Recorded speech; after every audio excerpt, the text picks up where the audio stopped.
Yeah. So what really drove this 40-year secular bull market? And I choose 1982. Others will argue with me and say it started in 2009, it's just beginning, et cetera. But I use the 1982 beginning because that was really the beginning of disinflation. Inflation peaked around then, and we had rates fall. The 30-year and 10-year fell from 15% down to 0.4% on the 10-year back in 2020.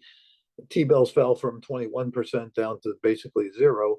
So the last 40 years, you've had rates coming down, not every year or not every month, but rates coming down, trending down um, a long way for 40 years. And the inverse of that is the PE multiple. So multiples went from single digits up to mid 20s because rates went the other way.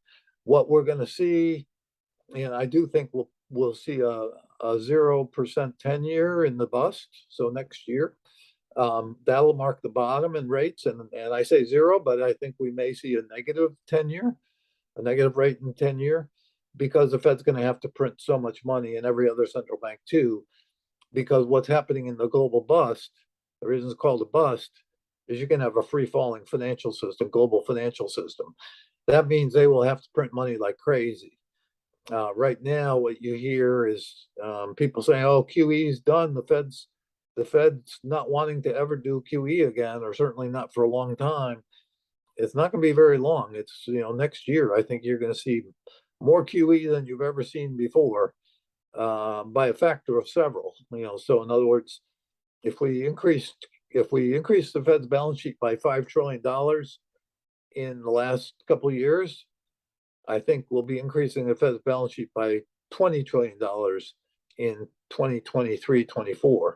So I mean that's beyond anything we've ever done, and every central bank's going to be doing something similar.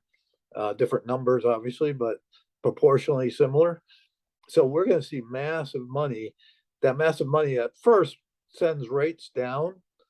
And like I said, we'll see a negative 10-year, I believe, because they're buying, to do QE, they're buying bonds from the dealer banks and pushing rates down because of their demand for the bonds.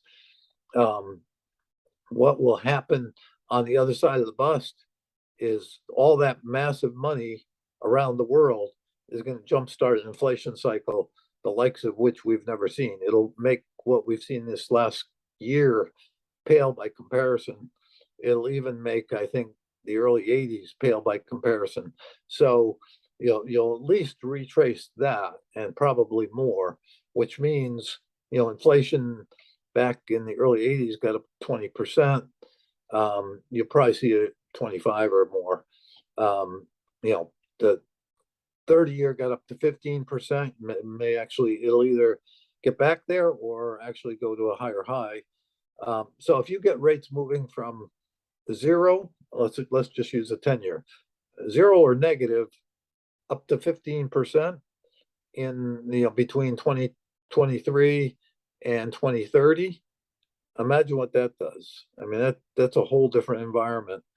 And it'll be driven obviously by inflation going from, and I think the global bust is going to be a global deflationary bust. So I think next year we have deflation, not inflation.